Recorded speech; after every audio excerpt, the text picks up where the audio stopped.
Kalau misalkan depan gawang tiba-tiba kesandung padahal bola nggak ada dia tuh aja heboh. Iya. Ya maksud gue Man United ya pressure di Man United, harusnya pemain-pemain tahu lo salah dikit, yang hujat lu bukan fans doang, seluruh dunia. Parah. Kayak gak ada berita apa tiba-tiba berita Man United laku. Bola kemarin lagi berhenti, dia Man United keluar berita kayak apa sih anjir laku juga. Jadi kayak ya aneh aja sih. Ya cuma lu sebagai pemain harus siap dong. Iya. Cuma ya kita lihat lah. Ya itu makanya kalau Wirtz main di MU habis tuh kan. Karena Wirtz gak usah Wirtz, semua pemain yang dibeli apalagi dengan harga mahal Man United katakan 1, 2, 3 pertandingan gak works. Wah, itu yang ngebahas banyak banget.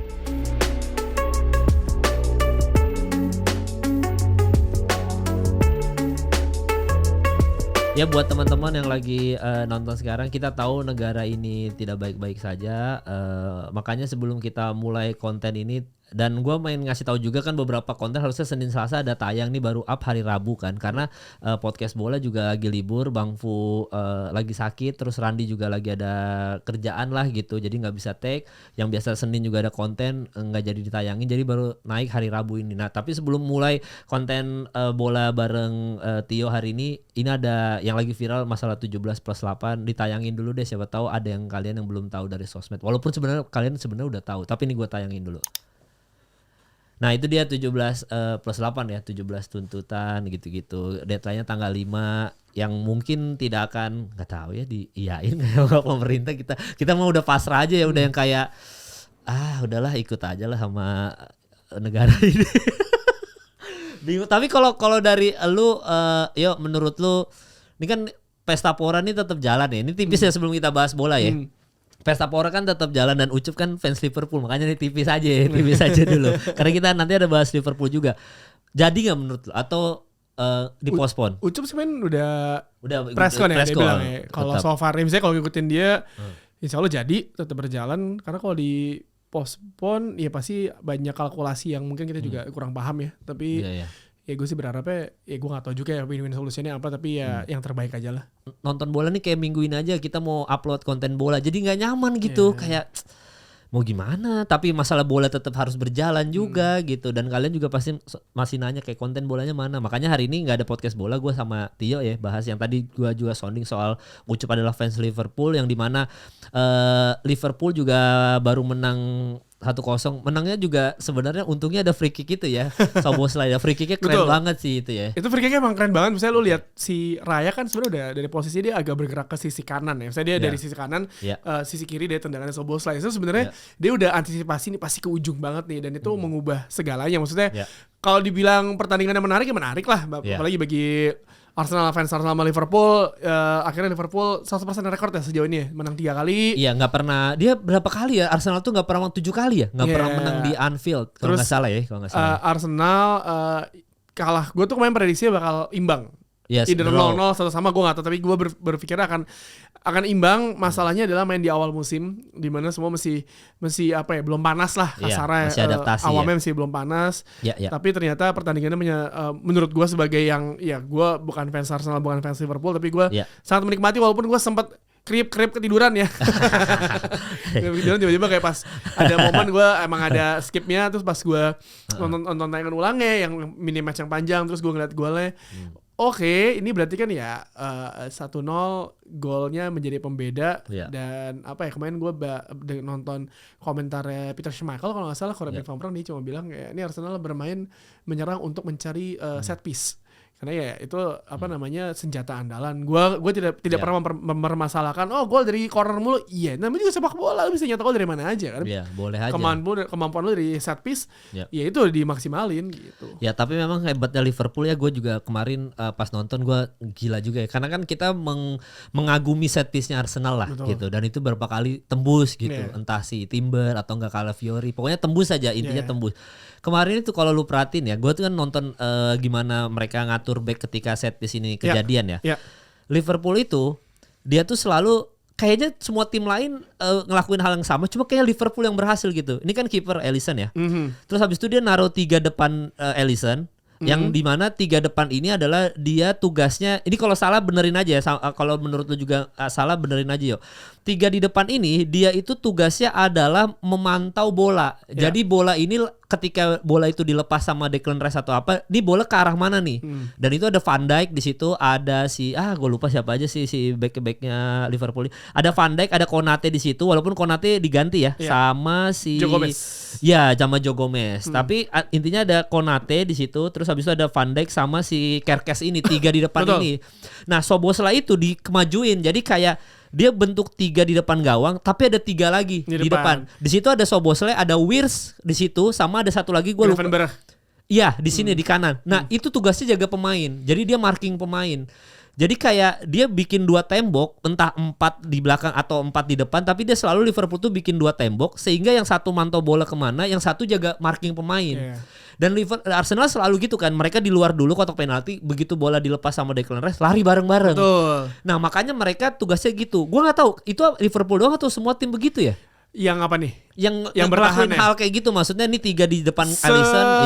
So far yang gue lihat kayaknya kurang memang juga nih kawan-kawan ya. Kayaknya baru Liverpool semua karena mungkin antisipasi karena apa ya? Emang semenakutkan itu set piece Arsenal. Maksudnya nggak bisa dipungkiri, lu jangan bilang kayak nyetak gol dari corner dari set piece. Ini namanya juga main bola, nyetak gol dari cara mana aja lah. Bisa tiba-tiba kalau kata Justin gol jatuh dari langit ya bisa semuanya. Maksud gue fair-fair aja, tapi emang semenakutkan itu, jadi memang harus diperlukan strategi khusus untuk meredam keganasan set piece Arsenal. Gue sih setuju kalau ketika Liverpool melakukan hal itu, dan ini pertama kalinya kan si Szoboszlai selama karirnya main di back kanan. Iya, nggak pernah, tapi ternyata oke juga. Betul. Nggak, ternyata oke, makanya gue kaget Szoboszlai bisa menggantikan peran RB-nya Liverpool dan sebaik itu ya. Walaupun banyak main ke tengah juga, tapi begitu cover corner, mengcover orang yang lari berarti dari situ ada Martinelli awalnya ya, walaupun habis itu Martinelli diganti sama Eze nomor 10. Iya. Nah, tapi dia bisa mengcover Eze dan Martinelli gitu. Oke, kalau Martinelli emang kayaknya gampang di-cover. Martinelli kayaknya semua fans Arsenal selalu bertanya ini kenapa ya gitu. Tapi tapi maksud gue ya Eze kan baru join juga belum. Ya tapi maksudnya dia bisa mengcover Eze tuh mainnya nggak jelek kan di match itu. Cukup maksimal lah, cukup oke gitu. Dan yang gue salut sama backnya Liverpool adalah dia bisa menemukan Kerkes, dan Kerkes tuh langsung ngecun sama Liverpool tuh. Wah, nggak, Madueke tuh nggak ada jelek-jeleknya sama sekali loh. Gue seneng sama Madueke karena bedanya sama Saka, Madueke tuh kayak tahu porsi dia kapan dribble, kapan dia passing. Dia tuh secara nusuk-nusuknya dia efisien. Kemarin kan ketika Madueke ke Arsenal kan banyak yang protes. Kan kalau ngambil Madueke sih takutnya sama seperti ketika Raheem Sterling di sana. Tapi kan ternyata so far ya. Iya, baru berapa match baru match keberapa Saka cedera mau nggak mau Noni Madueke kan. Tapi kan ada Eze juga di sana. Eze kan sebenarnya multi posisi lah. Dia bisa jadi CAM, bisa jadi sayap juga bisa. Tapi mungkin kalau jadi CAM ya lo mesti nyingkirin seorang Odegaard kan di situ kan. Sulit. Ya. Jadi memang Madueke kemarin tuh cukup maksimal, tapi menurut gue emang Kerkes tuh gawat deh. Maksud gue untuk gantiin posisi, maksudnya kan setelah kehilangan Trent Alexander-Arnold, maksudnya kehilangan banyak back gitu, tapi ada Kerkes tuh dia benar-benar solid banget. Berapa kali menurut gue Kerkes ini ngelakuin penyelamatan yang bagus ketika corner, juga ketika crossing pemain yang berbahaya gitu. Sebenarnya ya tidak menyampingkan Andy Robertson ya. Robertson tuh bagus loh, salah satu back kiri terbaik loh. Maksudnya dibeli dengan harga yang tidak terlalu mahal, menjadi salah satu kunci di Liverpool di beberapa musim terakhir sampai kayak juara Premier League musim lalu kan. Tapi ya memang kalau kita bisa lihat ya gaya bermainnya mungkin kalau bisa bilang agak sedikit berbeda sama Robertson lah. Oh ya, Kerkes lebih bertahan. Betul, tapi maksud gue adalah ya ini Liverpool punya 2 back kiri yang terbaik di Premier League saat ini. Musim lalu Kerkes di Bournemouth kan buset deh. Oh gila, cakep banget. Dia sama Dan Huijsen yang sekarang ke Madrid kan mantep ya. Maksudnya salah satu kunci Bournemouth. Karena Bournemouth di gudang hilang semua tuh pemainnya kan. Kerkes, Huijsen, siapa lagi tuh yang pindah? Banyak yang pindah ada ke PSG juga. Tapi maksud gue adalah ya dengan ada Kerkes, terus lo misalkan kalau Kerkes mentok, lu punya Andy Robertson, lu jangan lupa juga Robertson salah satu pemain fullback yang bisa crossing yang indah ke kotak penalti kalau dibutuhkan. Apalagi lu akan udah pasti kedatangan Alexander Isak yang dimanjakan jadi maksud gua Arsenal tuh kayak memiliki banyak pilihan untuk memainkan pemain mana yang cocok buat pertandingan ini, reaktif aja. Kayak misalnya lawan tim wah ini kayaknya lebih cocok Robertson karena dia bisa langsung crossing ke depan, umpan-umpan ke depan. Ya ini ada si Kerkas ya mungkin juga bisa crossing tapi mungkin akurasinya Robertson tuh gawat sih. Gawat. Jadi maksud gue ya ini Liverpool squad gue sebagai fans Man United agak sedih mengatakannya tapi kayak Liverpool musim ini squadnya lengkap sih. Alexander Isak datang kayak respect. Iya. Dia si akun 433 tuh kan ngupload soal apakah Liverpool ini pembelian pemain terbaik sepanjang masa, dia bilang of all time, dia bilang kayak gitu ya. Tapi lu setuju nggak kalau Liverpool ini secara pembelian nih, karena kan kalau kita bandingin, ada yang bandingin sama Real Madrid yang waktu Kakak datang itu ada beberapa pemain bintang juga, ada yang PSG waktu zaman Neymar atau Messi, pokoknya pada datang, adalah yang ngomong gitu di tahun yang sama intinya kan. Tapi kan Liverpool ini pembelanya adalah semuanya ada gunanya, Frimpongnya ada gunanya gitu, Wirtz-nya. Walaupun Wirtz sebenarnya kita masih pertanyakan lah, itu kalau dia main di MU gue yakin dihujat. Wirtz kalau main di MU dihujat itu. Ya, tapi maksud gue kita tidak bisa menjudge pemain masih 2-3 pertandingan. Kalau udah Desember kita udah bisa melihat nih ternyata lo nggak cocok deh atau apa. Kalau sekarang masih terlalu dini. Tapi kalau lo tanya sama gue Liverpool musim ini pembeliannya menurut gue gawat sih. Dan gue selalu yakin ini teori gembel gue adalah ketika mereka menjual Coutinho ya, duit mereka tuh dimasukin ke Bitcoin. Oh iya, ya lu kan? Udah bahas itu soal Bitcoin. Gue selalu yakin duitnya banyak banget anjir. Lu sekarang beli pemain ini ABC tapi kan lu masih ingat juga mereka menjual pemain loh. Nunes ke Al Hilal tuh gede loh. Bener. Terus siapa yang ke Leverkusen tuh? Yang Leverkusen ya? Aduh gue lupa tuh BKD juga pindah ke Leverkusen. Iya. Tren yang gak mahal-mahal banget. Tapi maksud gue dari uang yang mereka dapatkan tuh lumayan juga gitu. Jadi misalnya dibilang kayak banyak lah dan terakhir akhirnya last minute dapatkan Alexander Isak yang berbulan-bulan udah pengen belum pindah. Here we go. Akhirnya dia pindahkan karena kan memang kalau kita bilang Newcastle menurut gue fair, dia bilang gue gak bakal kejual dia kalau gue belum akhirnya mendapatkan pengganti. Ini dapat Wisa, dapat siapa tuh yang si apa Newcastle namanya? tuh dapat siapa ya? Nih Newcastle tuh dapat sebentar. Newcastle tuh dapat pemain dari ini Stuttgart. Coba kita cek ya. Dia dapat Wisa ya kan? Iya. Dapat Wisa, terus dia juga dapat Nick Woltemade. Oh iya benar. Jadi maksud gue mereka udah mendapatkan sini lini depan, udah akhirnya lepas Isak dan Liverpool akhirnya mengiyakan angka yang diminta sama Newcastle. Tapi gue nggak tahu termin pembayarannya gimana, tapi gue nggak tahu. At least kan dapat fresh money lah, gitu. Jadi kayak sebenarnya kalau orang bilang kayak Newcastle nahan Isak, gue mencoba melihat dari perspektif fansnya Newcastle emang kebelah dua juga.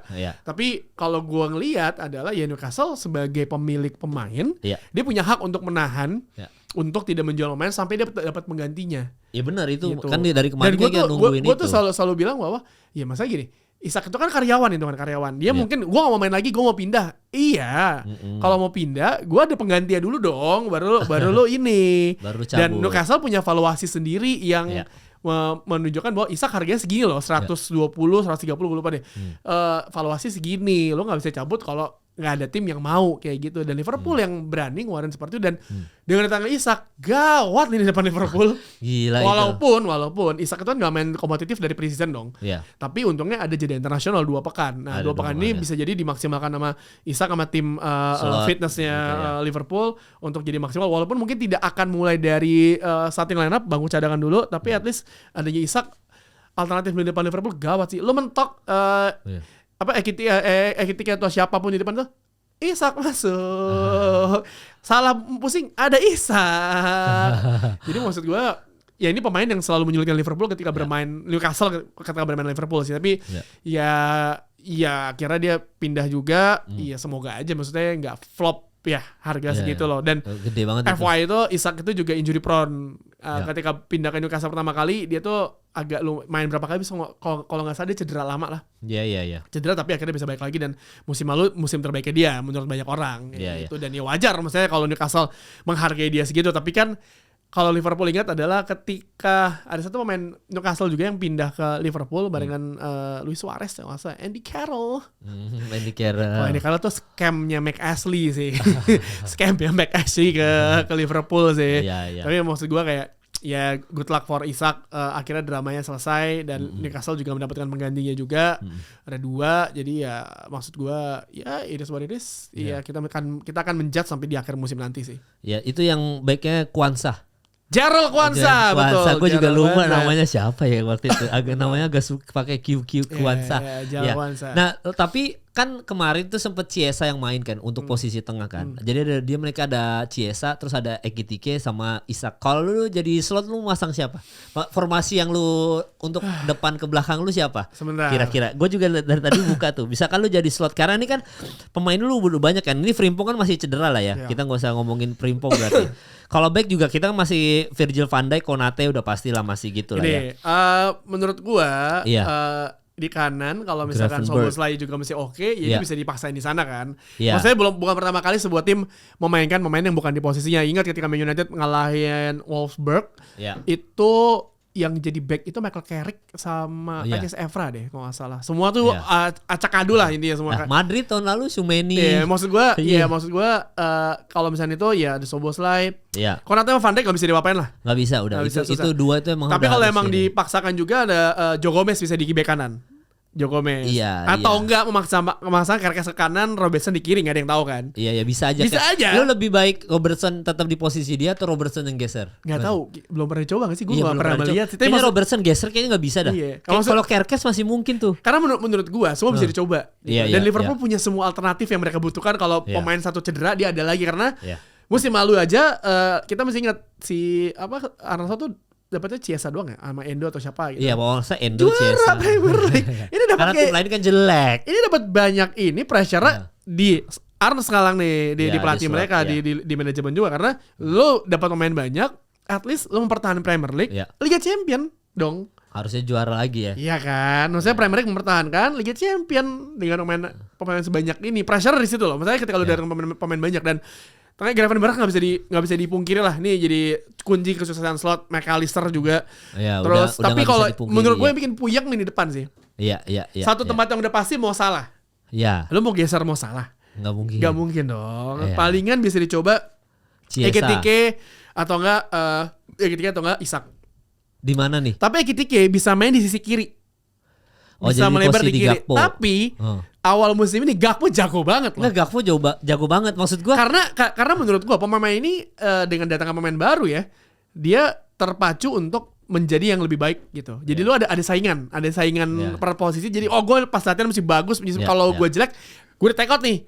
Ini lini depan mereka gue pusing jadi slot sih. Siapa anjing satu pemain jelek aja bisa digeser gampang banget. Ini persaingan sehat menurut gue.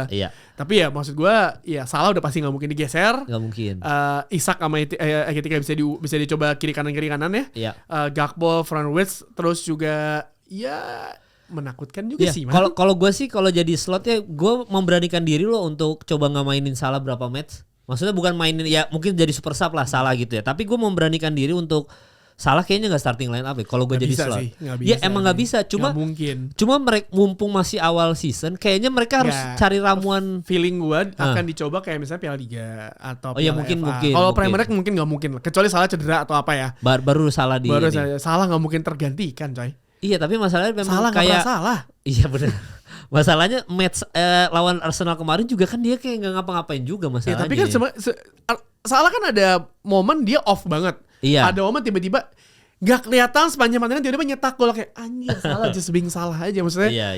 Ada dia di lapangan tuh memberikan dimensi baru. Kalau nggak works ya baru ganti. Gitu. Baru Tapi kan beberapa pertandingan udah tahu Salah nggak works tetap dimainin kan, dipaksa main lah gitu. Tapi emang Cody Gakpo gue setuju di beberapa pertandingan ini gila keren banget main di kiri tuh gawat. Ya gue nggak nyangka dia sebagus itu. Yang tusukan-tusukannya tendangannya anjing kenceng banget maksudnya kayak. Bahaya itu. Ya karena dia menunjukkan saingannya bukan main-main loh. Ekitike juga di situ kan, bisa di situ. Terus ada Isak datang juga. Kalau Isak udah match fitness udah jadi, udah pasti mungkin kemungkinan besar akan jadi posisi 9 di situ kan. Saingan di kiri Gakpo atau enggak Ekitike udah. Ya soalnya Chiesa juga belum tahu di mana nih maksudnya. Super sahab aja. Tapi kan bahaya juga di si Chiesa nih. Chiesa masuk pas yang lawan Newcastle langsung berubah dimensi, lawan Bournemouth juga berubah kan. Dia nyetak gol maksud gua. Ini pemain dia mungkin kalau kata Muktintut dia tuh korbannya Allegri. Disuruh main di semua posisi akhirnya cedera. Jadi maksud gue ini pemain kan ya bisa dibilang ya datang musim lalu terus cedera panjang, nggak main di tim utama lama sekali yang main juga akhirnya ini. Tapi maksud gue apresiasi Chiesa adalah dia stay di sana. Iya super sub Kita ingatlah maksudnya banyak pemain-pemain yang ketika masuk jadi bangku cadangan menjadi jago. Ole Gunnar Solskjaer, Teddy Sheringham. Karena gue fans MU, gue patokan itu ya. Terus siapa lagi ya? Pemain-pemain yang super sub ya. Super sub yang karena Dennis Bergkamp ketika Thierry Henry lagi jago-jagonya dia masuk selalu menjadi kunci. Olivier Giroud ya kan ketika udah masih udah mau berakhir di Arsenal dia kan selalu masuk di bench nyetak gol. Jadi maksud gue banyak pemain yang mungkin bisa menjadi pembeda di 20-15 menit terakhir ya mungkin Chiesa ini salah satu pemainnya. Soalnya kan dia tuh super sub yang bagus ya karena ketika pemain lain sudah capek dia speed punya. Betul. Dia gocekan punya. Cuma ya itu ketika gue liat Chiesa tuh gue takut dia cedera lagi. Iya, tapi nggak harusnya sih udah bisa fit lah ya. Betul. Gue yakin kalau keputusan Liverpool udah mainin dia, dia udah performanya secara fit udah yang paling bagus sekarang. Lu bisa main gitu loh. Ica nih, Ica. Iya. Ica nih. Hati-hati nih. Ya gitu. Jadi gitu kalau misalkan ada obrolan soal Liverpool ya. Dan tadi kita ngomongin soal betapa bagusnya Kerkez dan juga Szoboszlai ternyata di sisi kanan, di sisi kiri. Nah di tim lain kita punya ada tim yang lagi sulit banget menentukan siapa RB sama LB yang bagus untuk timnya dia, yaitu adalah Manchester City ya. Dimana Stone sama Ruben Dias atau enggak Stone kemarin pemain intinya bukan Ruben Dias tuh. Ruben Dias kan pengganti tuh. Stone sama sebentar ya. Kita lihat dulu ya, kita buka ya. Tapi kaget dulu lihat City kalah. Aduh. Nah, nanti tuh makanya kita bahas nih. Kita bahas kemarin tuh City tuh siapa ya kanan ntar gua kan City itu ini apa namanya? Ini hari ini nih Matteo Nunes, harusnya sayap kanan jadi bek kanan. John Stones sama Kusanov. Ya, dia nyobain Kusanov dulu ya untuk main ya. Yang dimana juga si siapa namanya Kusanov tuh pemain muda banget 21 tahun. Pernah main di Indonesia. Oh iya, benar. Tapi kan habis itu Prancis. Dan Kusanov ini juga apa dalam tanda kutip bisa dibilang baru banget main hari ini ya. Jadi baru hari tahun ini. Musim ini. Jadi dia karena kalau nggak salah ada. Jadi musim lalu dia lumayan sering main sampai akhirnya maksimal di pertandingan keberapa. Karena kalau nggak salah ketika dia dimainin musim itu tambah satu pertandingan lagi bonusnya tuh ke timnya yang lama gitu kalau nggak salah ya ke Lens ya kalau nggak salah ada hitung-hitungan gitu jadi kayak Pep ntar dulu deh gue mainin ntar ya lah dan ini akhirnya dimainkan walaupun di menit 85 diganti ya cuma intinya adalah lama 85 tuh bukan sebentar lama loh maksud Ruben Dias baru masuk walaupun begitu Ruben Dias masuk berubah tuh secara defense jadi lebih rapi lebih rapat ya mungkin karena dia stamina baru juga baru masuk tapi emang kita bahas si LB sama RB ini masalah banget ya buat City ya dia belum bisa bayangin ada Nunes dia masih nggak oke. Rico Lewis kan sempat dicoba kurang maksimal akhirnya pertandingan lawan Brighton diganti sama Nunes kan Rico Lewis karena emang sebenarnya kalau ngeliat Pep itu dia tuh sering banget dia mencoba pemain yang posisi bawah itu berubah kayak dulu City tuh nggak punya bek kiri akhirnya Fabian Delp yang dia mainin jadi bek kiri akhirnya dia juara jadi inverted sekarang kan yang fix sayap kiri Nuri doang ya. Kyle Walker cabut nggak ada pilihan lain loh. Nggak ada. Ya kan? Jadi dulu zaman Cancelo juga digituin kan sama. Betul. Maksudnya. Joao Cancelo kurang bagus apa? Iya makanya. Kurang bagus apa itu pemain. Tapi maksud gue, ya udah Nunes di sana mungkin bisa menjadi tapi ya. Rico Lewis juga sebenarnya kalau bisa dibilang berapa pertandingan kalau kurang lebih kawan-kawan kalau misalkan berapa kali dimainin juga berapa kali melakukan kesalahan blunder yang gak penting gitu loh. Ya kayaknya dia masih pressure masuk tim besar kali ya. Betul. Maksud gua kalau Nuri kan kita tahu kalau ketika di Wolves ya sebelumnya. Di Wolves kan dia keren banget ya. Masuk gocekannya dia nusuknya. Tapi kan kalau di Wolves tuh kalau nggak salah dia tuh nggak sistem inverted fullback kalau si Wolves ini. Jadi dia nggak banyak nusuk ke tengah. Dia tengah ngelebar aja. Iya dia udah lebar kanan kiri aja. Nah sementara kan kalau di sistemnya Pep back kanan back kiri ini harus masuk ke dalam kan. Permasalahannya City adalah yang semua tim Premier League mungkin sudah sadar dengan kelemahan dia adalah mereka tuh sangat high pressingnya Pep banget. Jadi kayak beneran nge-pressing ke depan banget, nahan untuk bola tidak melewati pressingannya mereka. Tapi sekarang udah banyak yang tahu caranya untuk ngelopnya seperti apa dan akhirnya ya banyak eksploitasi di situ lah. Dan berapa kali kan misalnya ini kan berarti kan City kekalahan kedua ya. Maksudnya lu tidak berpikir bahwa City kalah sama Spurs di kandang dengan skor 0-2. Terus lu juga gak berpikir mereka unggul duluan lewat Erling Haaland terus kalah 2-1 lawan Brighton. Di mana mantan pemainnya nyetak gol, James Milner tribut to Diogo Jota ya dia selebrasinya. Jadi kan menunjukkan bahwa wah ini apa kayak City kayak musim lalu nih. City kalah 2 kali loh. Menangnya baru sekali. MU kalah sekali, imbang sekali, lebih hebohan MU. Iya gila ya. Tapi dan lu nyadar City kalah 2 kali, dua-duanya gol tuh dari sayap. Lu perhatiin. Itu karena dieksploitasi. Maksudnya udah kelihatan banget lah. Maksudnya ya untungnya akhirnya ada international break. Akhirnya kan Pep akhirnya berpikir dong. Tapi musim lalu tuh udah jadi kayak sebuah tanda bahaya bahwa Pep lu tuh gak bisa kayak gini loh. Semua tim udah tahu. Dan lu nggak bisa belum nemuin pemain yang staminanya segila itu untuk maju mundur di tengah dan ke belakang ini. Iya. Musim lalu berpikir nggak ada Rodri. Ini Rodri udah main dari awal gitu. Dari awal. Iya. Berdua sama Reinders. Betul. Sama Bernardo Silva. Kurang jago apa itu? Itu dia. Jadi maksudnya permasalahan adalah ya mungkin sistemnya dia udah kebaca harus ada sedikit ditweak sedikit untuk orang tidak terlalu ngebacanya gitu sih. Iya memang berapa pertandingan ini kayak kemarin si Minte kan gue naksir banget yang mau Minte. Maksudnya dia keren banget gitu. Brighton juga super sub-nya mereka juga keren banget ketika masuk Gruda. Ternyata Gruda tuh bagus ya.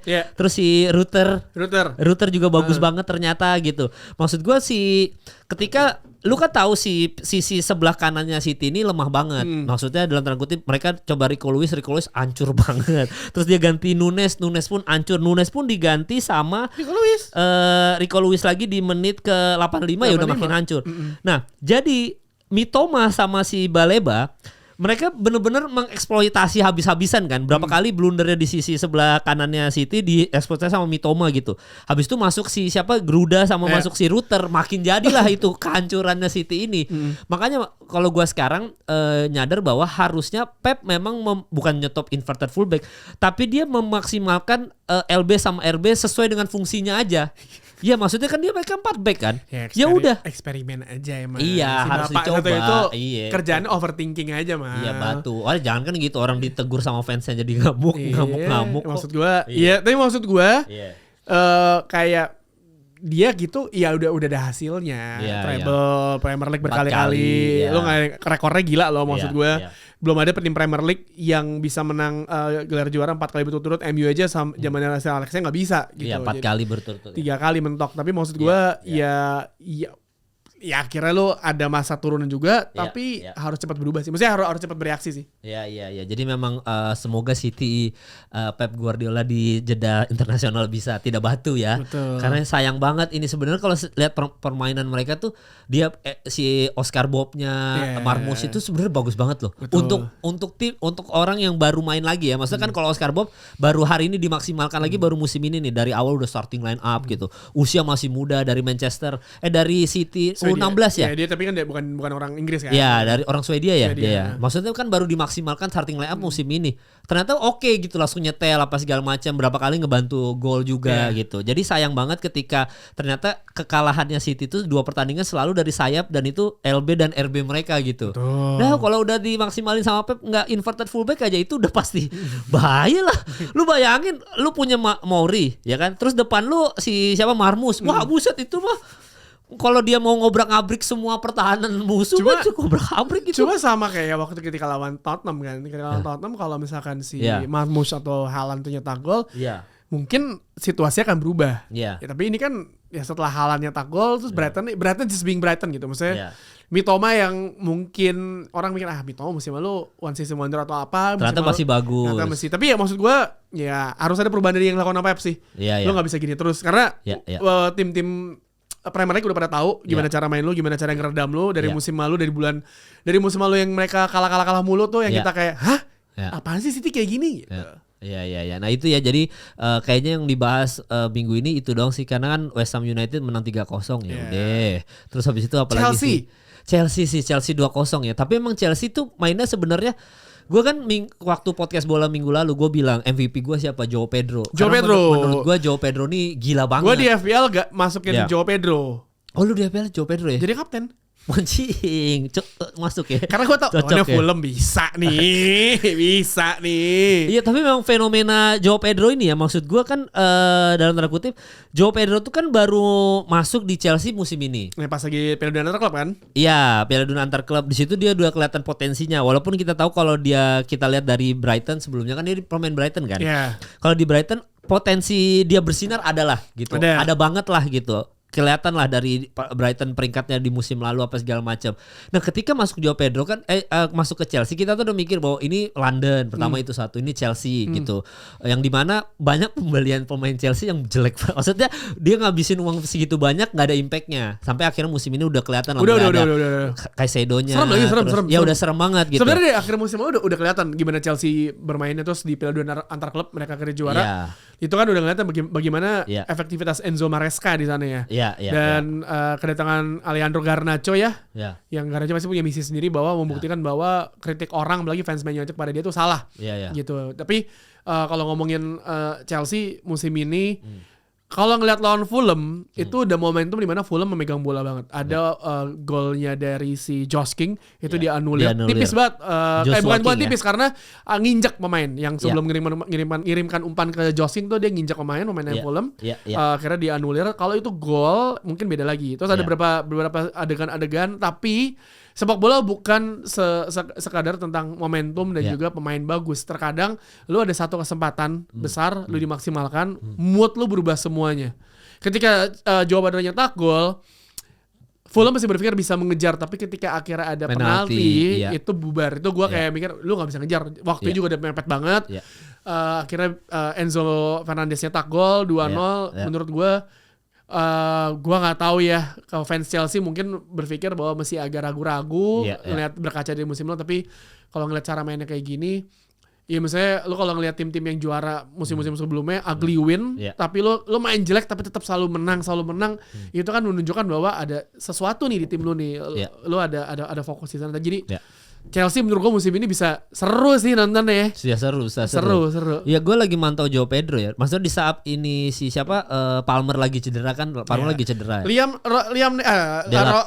Delap juga cedera kan. Gue kira bapak ya Rory. Iya. Tapi maksudnya di antara, maksudnya kita mau ngelihat apakah Palmer bakal berjaya musim ini kan, intinya gitu kan. Tapi kan cedera gitu. Tapi ternyata Joao Pedro bisa main segitu bagus ya. Jadi gue kayak, tapi ini membuktikan bahwa Chelsea nggak lagi Palmer sentris. Iya, maksudnya dia bisa ke Pedro, bisa. Iya. Dan lu lihat Caicedo, Enzo, terus pemain lain yang menurut gua kayak wah ini kacau sih nih tim ini. Bagus. Orang kan lu bayangin deh, lu punya Caicedo di tengah, lu kan pakai dua tuh. Maksudnya si Enzo gila solid banget kan, terus Caicedo. Terus lu bisa sortir bola lu ke depan ke Joao Pedro. Maksudnya kalau lu mengerucut segitiga doang gitu ya, lu langsung mengerucut bola ke Joao Pedro. Joao Pedro kan bagus banget ya. Maksudnya untuk dia baca situasi, visinya dia di lapangan, kehadirannya dia tuh bisa kayak pas bola nyampe dia kayak, mau ngapain nih, Chelsea mau ngapain, berasa gitu. Dan Delap tuh kadang-kadang kan jadi diko yang baik untuk Joao Pedro bisa ngacak-ngacak pertahanan musuh kan. Karena kan tetap Delap nggak bisa dilepas dong. Iyalah. Sekali lepas juga dia gacor juga Gawat gitu. Itu pemain. Gawat juga. Makanya jadinya posisinya tuh enak banget di dua Enzo dan Caicedo, Joao Pedro, Delap tuh posisi yang enak gitu. Betul. Untuk dia nusuk di luar sayapnya si siapa Neto sama itu kan, wah. Neto buset. Keren banget. King bang. Ngebut banget. Pala ngebut banget. Itu juga Estevao itu kan, waduh gila banget Estevao Willian. Kacau. Makanya kita lihat Chelsea. Gue sih minggu depan ini emang gue mau lihat pertandingan Chelsea. Kalau kemarin kan gue fokusnya abis international break ya. Iya, gue kan abis international break sorry. Tapi gue kan dari kemarin fokus gue ke Liverpool, Chelsea sama Arsenal. Tiga ini gue tonton nih. Chelsea banyak orang yang ya gue nggak tahu ya, banyak orang yang tidak berpikir bahwa Chelsea bisa menyulitkan tim-tim besar. Gue sih musim ini yakin dia gawat sih.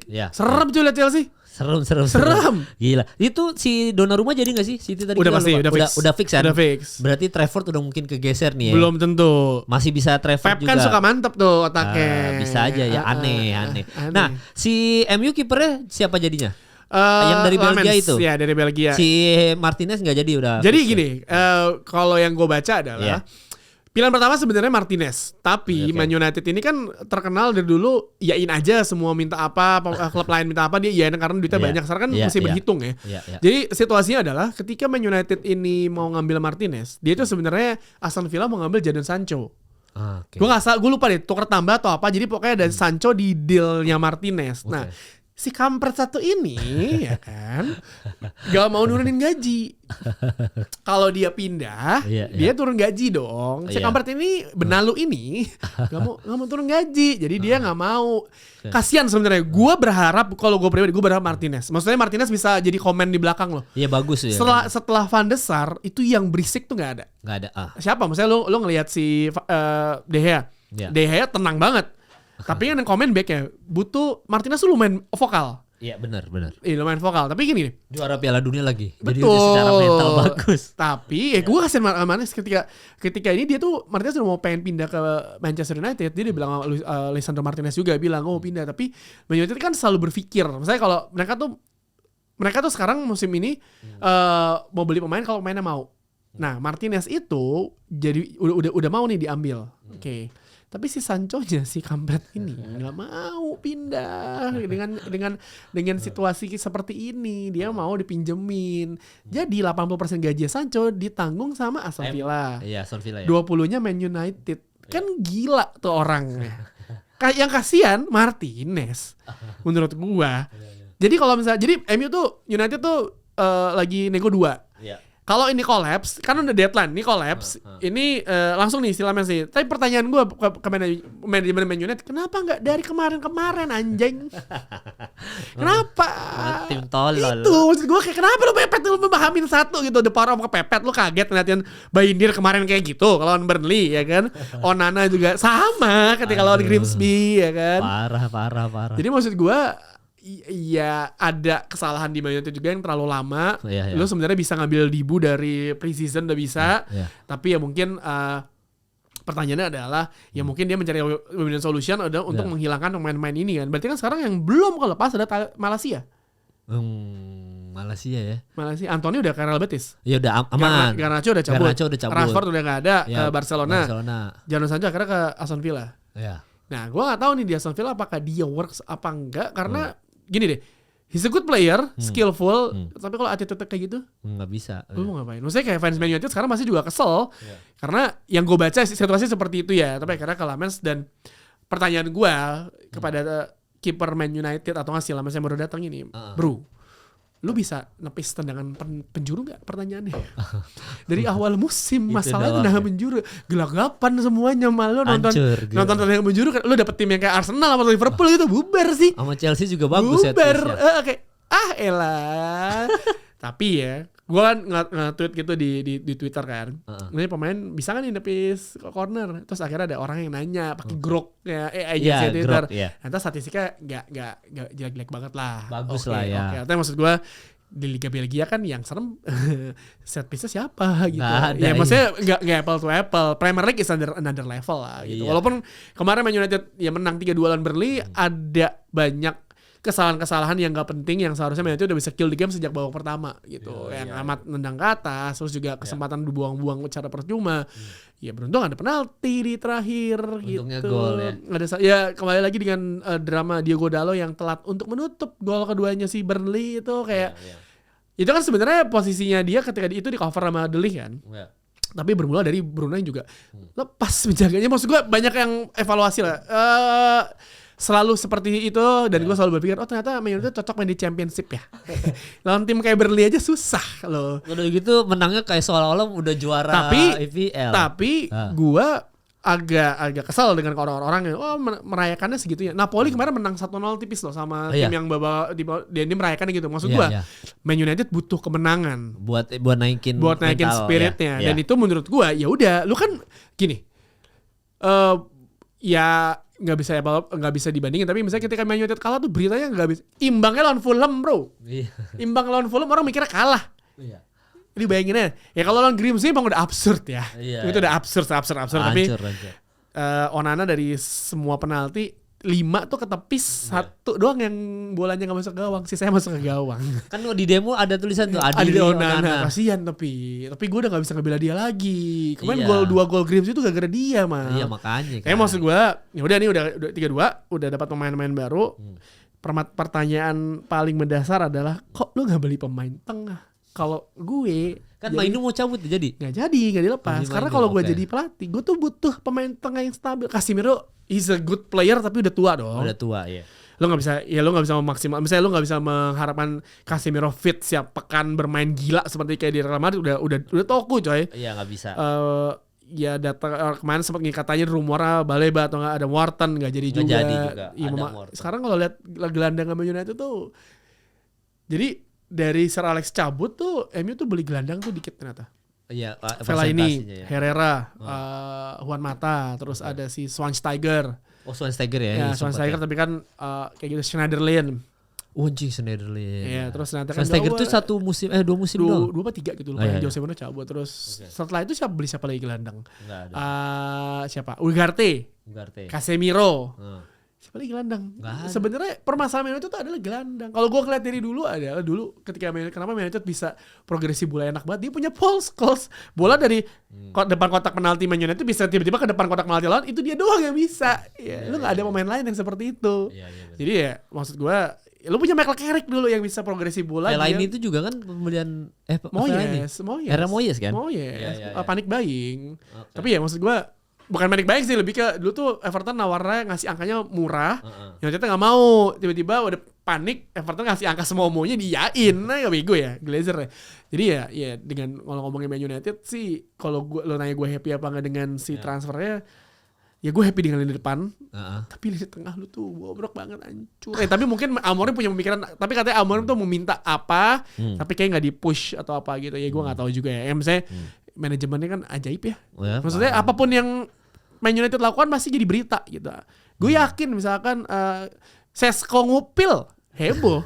Sesko ngupil jadi berita. Nggak, Sesko benerin rambut aja heboh pasti. Sesko misalkan depan gawang tiba-tiba kesandung padahal bola nggak ada dia tuh aja heboh. Iya. Ya maksud gue Man United ya pressure di Man United, harusnya pemain-pemain tahu lo salah dikit, yang hujat tuh bukan fans doang, seluruh dunia. Parah. Kayak gak ada berita apa tiba-tiba berita Man United laku. Bola kemarin lagi berhenti, dia Man United keluar berita kayak apa sih anjir, laku juga. Jadi kayak ya aneh aja sih. Ya cuma lo sebagai pemain harus siap dong. Iya. Cuma ya kita lihat lah. Ya itu makanya kalau Wirtz main di MU habis tuh kan. Karena Wirtz kan usah Wirtz, semua pemain yang dibeli apalagi dengan harga mahal Man United katakan 1 2 3 pertandingan gak works.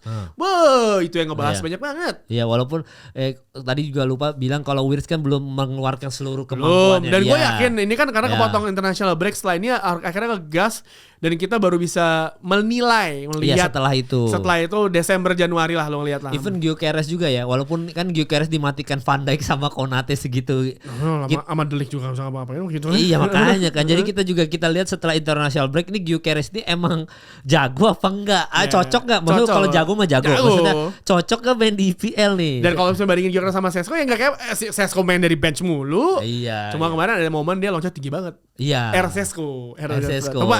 Tapi Man United harus sadar udah punya striker di crossing. Di crossing ya bang, jangan di cutting mulu bola ke belakang, di crossing udah ada striker di depan. Ini maksud gue. Lompatannya tinggi. Ya akhirnya Man United ngejual Højlund pindah ke Napoli, reuni sama Scott McTominay.